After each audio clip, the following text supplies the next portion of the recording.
here from Dialto.com with yet another amazing woman to interview for you today in the hot seat, Miss Alexis Wolfer. Hi, Alexis. How are you? Hey, I'm great. How are you? Good. Alexis is the founder of TheBeautyBean.com. She has a book coming out in 2014, and what I love about her so much is she is really, I want to say pioneering, but maybe it's because I only follow you and nobody else, because you're my favorite.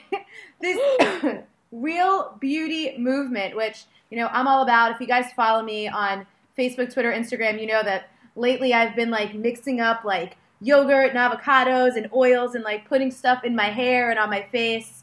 So that's what we're excited to talk about today. Food for beauty and just getting away from these fake body image, crappy things that we see in the media. So Alexis, one of the first questions that I really like to ask everyone is to share your story. How did you land where you are today? Even if it's long-winded, we want to hear all of it. It's totally long-winded and extraordinarily convoluted, but I guess like as Steve Jobs said in that commencement address at Stanford, that like the dots always connect looking back. But I have my master's in women and gender studies from Columbia. I was working in editorial and accessories at Lucky Magazine at the exact same time and ended up writing my graduate school thesis on women's magazines and their influence on body image and eating disorders, which is something that I had really struggled with in my past. But for a long time, I was so passionate about women's rights and these really heavy women's rights issues. I'd worked in Tanzania in East Africa after college for a few months. And I really thought that that's something that I wanted to do, like join the Peace Corps or work in nonprofits. And I really wasn't until I realized that, you know, respecting our own bodies is the ultimate human right. And unless women respect their own bodies and treat their selves with love and respect, that we don't have the power to ask others to treat us with love and respect. And so there was this element of feeling for a long time that, you know, if I wasn't fighting genocide or rape as a weapon of war or sexual violence or domestic violence, that I wasn't fighting this women's rights battle, which I was so passionate about. And then I really came to realize that the ultimate women's rights battle is the battle that we have with ourselves. Yeah. And that if we're not respecting our own bodies, then we don't have the power, literally we don't have the bodies to be able to fight for that power from others or to fight for that respect from others. And it was something that was so close to home, having struggled with body image issues, you know, for most of my life. And so I was like, you know what, there's got to be a better way for women to get their beauty and lifestyle information. And I love the beauty world. I love magazines. I love fashion. I've always had such a passion for that, you know, aesthetic, if you will.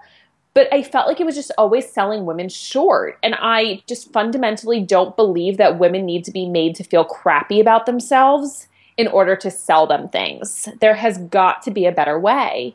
And it was kind of from all of that and those, you know, three things kind of working together that I was like, I can do this. You know, at the time, a lot of magazines were kind of going under. This was like, you know, 2007-ish.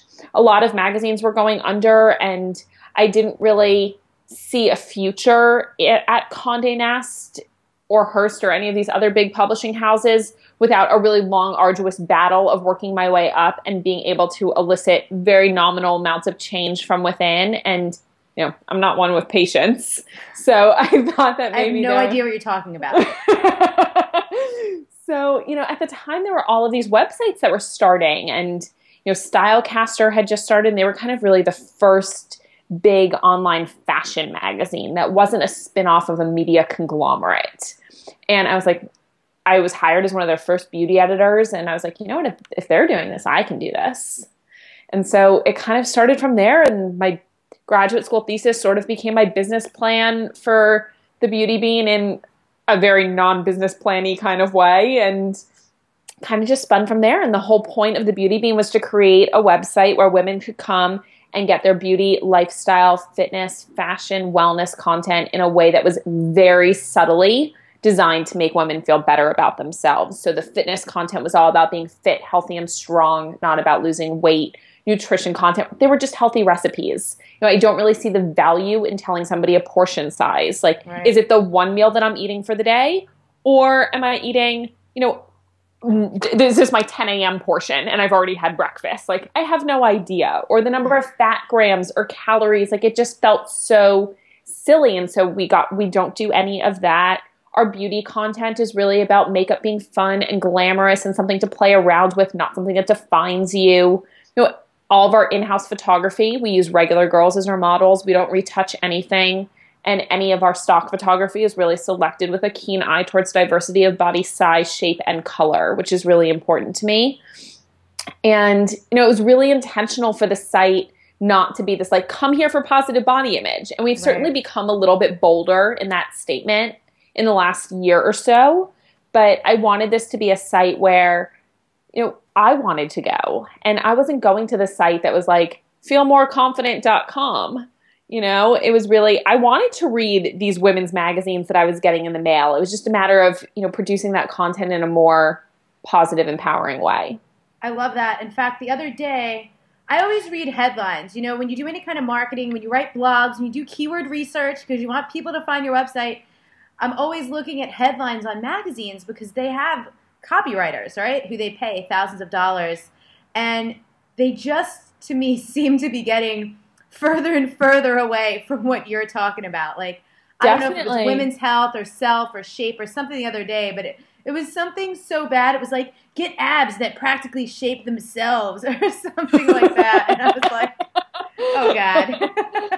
It's so brutal. It's so brutal. And it's more than just the copywriters who are doing it for, searchable reasons. It's the marketers. It's the women themselves. It's the actresses and the athletes. And, it's the athletes who have their weight and their height on a card that is then published in ESPN or Sports Illustrated or, printed in stats before a game. And it is showing their weight as grossly under what I'm positive their weights are for female athletes. And it becomes this problem where you see these women and you know how tall they are and they're so muscular and you know that muscle weighs more. And it says, and I'm just totally making this up, but it says, athlete X weighs 150 pounds and she looks like a big girl, like a muscular, strong, big girl. And you're like, crap, like, if that's what 150 pounds looks like, and I know that I don't have that muscle, like, what do I look like? Right. And it ends up totally screwing with your head. Or you see on the cover of, I think it was Allure right now, or Vanity Fair, somebody has Zoe Saldana on the cover of their magazine, and it says that she's 5'7" and weighs 115 pounds. And it's like, she is somebody who is she is actually somebody who's extraordinarily outspoken about body image things. And she made a really big point before the Calvin Klein underwear campaign that she did. She said, like, I purposely put on a little bit of weight before because I know how small framed I am naturally and I didn't want to send the wrong message to women. So she's really in tune with this conversation. But that cover, which is like the number of girls who look at themselves and say, well, I'm 5'7", and I know that that's not what I weigh. It's like, can I curse? What's our policy? Please. And you're like, fuck. like this is just totally screwing with my head. And so it's a matter of just kind of being, more in tune with a real conversation. Yeah. So that's my long answer. I love it. Recently, it's funny, I was surveying my list, and I'm not big on talking about weight loss either, but at a certain point in the last few years, I've thrown my hands up because, unfortunately, that is what women are searching for. So, I love to do, like, the Trojan horse approach, where, like, I might pull you in with that message, but then once you get there, I don't give a crap what you weigh. What I noticed when I asked people, what their goal was, so many people have a goal weight. And I'm like, really? Why, though? And I dug deeper, and I was relieved to find out that it wasn't because that's what I think I'm supposed to weigh. A couple people said because according to my height and my age or whatever, most people were saying because that's when I felt my best, when that's what I weighed before. That was my weight when I got married, when I met my husband and he fell in love with me. So I do feel like this movement, we're pushing the dial a little more in our direction if people are coming back with answers about how they felt in their body, not just based on... But my big concern is that so many women are saying, I felt my happiest when I weighed X number, as opposed to saying, I felt my happiest when I fell in love. Right. And why aren't they then trying to get back to a place where they feel really in love with their partner? Like that should be the goal. Like Yeah. let's somehow find like a barometer on which to measure our love for our partner or our sex drive or something like that and put the focus on that as opposed to this arbitrary number that you step on some sort of a box. Right. And it gives you a number that says nothing about your health, about your wellness, about your beauty, about your sex appeal, about your attractiveness, about how loved you are, about how happy you are, about your self-worth. That number doesn't tell you anything of value. And I say this as if I have it all figured out, but right. I mean, I've bought and thrown away more scales than I care to admit over the last 15 years. Yeah. In, having eating disorders, recovering, if you will, having relapses, etc. Like, this is something that I'm in. Like, Yeah. I get this. This isn't a matter of me sitting here trying to say, like, I've got it all figured out and this is what you got to do. But I can tell you one thing, weighing yourself does not help anything ever. No. And it is terrible. So I haven't owned a scale in years. And recently I was at a garage sale and I bought one because I was curious. I always love to dig into like the psychology behind things. And I've literally gone back to weighing myself every day because I'm testing, I'm always like tweaking and testing things like this is how I'm eating. I'm changing my eating habits. I'm changing my workouts. And it's really been interesting to watch. Like I can literally lose 5 pounds in a week and then gain it all back in 3 days and then, do this workout. It's so interesting. But why is that the scale by which you're choosing to measure yourself? Right. Like, why is that? And it's, I want to like put myself back in there and then the emotions that go with it. It's funny because I just started a new workout program. I actually hired a trainer for the first time ever. So I see my body changing and the scale is just like, it's all over the place and it's so weird. So it's really interesting. But I think it would be cool if women woke up in the morning and you write down on a piece of paper how you feel and let that be the scale for your day. Like, let's stop stepping on this box of plastic and letting a number determine how we feel. That's just so stupid. I had an experience about maybe like 5 years ago now where I went to the gynecologist for a regular checkup and, they want to weigh you. And at that point, maybe this was more than 5, maybe this was like 7 years ago. And I'd just gotten out of an eating disorder program that I was working on. And, I get to the doctor and I've got like this whole thing that I've been planning in my head about how I'm not going to get on the scale because I'm not supposed to get on the scale and I'm not going to weigh myself. And I've got like this whole speech planned out of why I'm not weighing myself. And like, I'm expecting to get all this feedback of why I need to get on the scale. And so I like walk in and they're just like, okay, like, well, can you weigh yourself? And I was like, well, like, I'm just getting over this like little relapse of an eating disorder. And, I've been working really hard and I'm not going to weigh myself because, my weight's really not important and it doesn't define me. And I'm going on like this whole rampage. And she's like, all right, like, we don't care. Like, we don't need to know how much you weigh. And I was like, why are you putting so much stress and pressure on women to get on this damn scale? And the number of women who I know who before they go to their yearly checkup are like freaked out about their weigh-in. Oh, really? It's like, your doctor doesn't even care. Like, a doctor knows that, unless you're dealing with there are certainly exceptions. If you're dealing with kidney problems where water retention is a problem and they really need to know whether or not you're holding on to water or not, and, a change in a few pounds can be very significant. And there are certainly health conditions under which your weight is a barometer on which, it's an accurate way for them to measure your health and wellness. For the vast majority of us, your doctor knows whether you're malnourished or obese.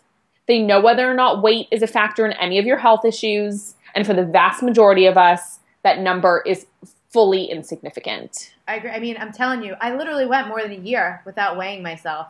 Good. Throw that scale away. I know. I'm still curious about a couple things, though. So let me ask you another question, moving in a different direction. You've been doing all this research for your book. I love following you on Instagram and seeing pictures of you with, like, avocado on your face and all these things. And I feel like the last time I saw you, you gave me a great do-it-yourself face mask or something. It was like full-fat Greek yogurt, sugar, Greatest or something. stuff ever. What? Tell me. Give us that recipe. So my whole thing with beauty and making your own beauty products is that it allows you to fully customize your experience based on your skincare. So I think a lot of us, from beauty experts to beauty novices, kind of get in this routine of, well, I always use this soap and this moisturizer, and so I'm going to use this soap and this moisturizer every day. But you just made a cross-country move, and I've made a cross-country move too in the last year, and your skin changes a lot based on the climate, hormones, etc. So I think that for women to really pay attention to what their skin is like on any given day and to adjust their routine is really important. And I say that to preface that I'm not going to give you a specific recipe for this facial mask because I really want you to customize it based on what your skin needs at any given time. But I think that full-fat Greek yogurt is a great place to start. So you want plain, no sugar added, etc., like the Fage or Faye or however the hell you pronounce that stuff. I don't even eat dairy products, and I always have that in my fridge. Right. Full fat, you want the fat because it helps to moisturize without clogging your pores. The lactic acid in the milk helps to break down your dead skin cells really gently. Lactic acid is what's used in a lot of chemical peels in dermatologists' offices. And the probiotics in yogurt are really great for balancing the bacteria levels on your skin, to balance the good and bad bacteria in the same way it does in your intestines, which helps to prevent breakouts, acne, etc. So you want to start with that. There are times when, I was in Vegas for a couple of days for work, and I just got back, and, the first thing I did when I walked in was just like put on a layer of full-fat Greek yogurt, let it sit for about 15 minutes before I hopped in the shower, and it just kind of breaks down that upper layer of dead skin cells for a glowing complexion. But if your skin's really dry, I would recommend adding some honey to it. And raw honey, you want to use, it's that like milky, creamy consistency. It's not sticky like, processed honey is. Yeah. That is it's a humectant, which means that it helps bring moisture levels deeper within your skin. So you can add a little bit of honey, and, don't worry too much about the measurements, like half a tablespoon of each, mix it together. If anti-aging or sun damage is your primary concern, add some mashed sweet potato. It's really high in vitamin A, which is the same stuff that's used in Retin-A and retinols. Oh, cool. And those products that you would buy at the dermatologist's office. If your skin is really acne prone, you can add some white sugar and apply a thick layer and then scrub it off, and it'll give that additional exfoliation. You can even add some honey to that too because the antibacterial properties, coconut oil if your skin's really dry. Like, you can really play with it. Yeah, it's funny. When I was in New York, I would actually use coconut oil as a moisturizer. I do too. With the seasons, I was a lot drier there. But now that I'm out in like a warmer climate, the air is different and stuff, but I find that my skin stays a lot better than when I was on the East Coast. I also love, you gave me this is like the first time I met you, however many years ago, the tip of argan oil, which I love. I put that in my hair. I put it for years. That's literally been one of the only things that I use to moisturize my face. And I had used Proactive. I used to get pimples like all up here and all down here, and I still will break out once in a while. But when I started using argan oil, it was like my skin just got amazing. Yeah. I think that it's so fascinating. Working in the beauty industry, I get a ton of press releases every day of new products that are coming out. And the number of products that boast of, and now with cranberry extract, and now with argan oil, or now with coconut oil. And I'm like, all these people are going out and they're spending all this money on a processed product that happens to have coconut oil in it. Yeah. And that's why they're buying it. I'm like, why don't you just go to the health food store and buy some damn coconut oil? Coconut oil, I know. Like, you can get a big jug for like $10 and it'll last you for 5 years. Forever. I'll never forget that first little bottle of argan oil that I had. Lasted me like 8 months or something like that. It lasts for such a long time because you don't need as much. Yeah. When it's not diluted in all of this other crap that you don't need, it works. Yeah. Not to mention all the other stuff, the toxins and all the things that like really scare you. So I'm a huge advocate of just making up and doing your own stuff. So let me ask you something else. What I really advocate is women just taking back control over their beauty routines. And that's a matter of like figuring out what works for you. So like there are a lot of products out on the market that I really love. And when my skin's breaking out and I'm on the road and I don't have time or the energy to go to a grocery store in a random US city that I'm in for a segment to get yogurt for my face. Like, a proactive face mask is awesome. Right. You know, like their sulfur mask is really good. It does a really good job of drying something out. But given the option when I'm home, I would choose to use yogurt instead because that's my preference. But it's a matter of giving women choices and the knowledge and the information so that the choices that you make are empowered and you're really feeling good about your beauty routine, whether your priorities are convenience or ingredients or results or whatever that priority is for you. Yeah, love it. So other than going to thebeautybean.com, where do you hang out the most online that I could send people to follow you and get your tips? I spend a lot of time on Twitter at Alexis Wolfer. Cool. I'll put links everywhere. I spend a lot of time on Instagram. I love Instagram. I love Instagram. It took me a little while to kind of like really get into it, but I'm really liking it now. And there are some days where I'll post like 15 pictures and then I won't for like a day or two. And I'm like, sorry, everyone, I can't help myself. Yeah, or sometimes like the days that are like really get ahead of you and you're like, oh, this is so cool. Like I should have taken pictures, but I didn't have my phone on me or whatever. But yeah, Instagram, Facebook, Twitter, wherever. And it's all just at Alexis Wolfer, right? Yeah. Or at the Beauty Bean? Yeah, whichever. At Alexis Wolfer is me. At the Beauty Bean is, you know, all different people kind of pop in that are writing for the Beauty Bean, or if they're going to events, or some of my beauty editors in New York are posting there. But yeah, either one. Great. I will put links to everything. So we talked about body image, the scale, do-it-yourself beauty. How would you like to end? Is there something that is so important to you? Really the thing that you're talking about above all else right now? The answer might be no, but anything special you want to share before you go? Wow, that's really heavy. You can take your time. Think about it. I am really excited right now I'm really excited about the book. I feel like that was kind of like my having a baby moment. And I know it's not coming out until April, but it still is super exciting. And yeah, just kind of empowering women to like take back control of their lives and feel more beautiful inside and out. And I have a lot of conversations that, you know, I think beauty is so much. It's how we feel. It's our skincare. It's our hair. It's our emotions. It's our relationships. It's our body image. It's, you know, the conversations that we have. It's how people around us make us feel. Oh, and you know what else I would like to say? What? This is my takeaway. So I've recently started this thing where every week I send out at least 2 thank you notes. Mm-hmm.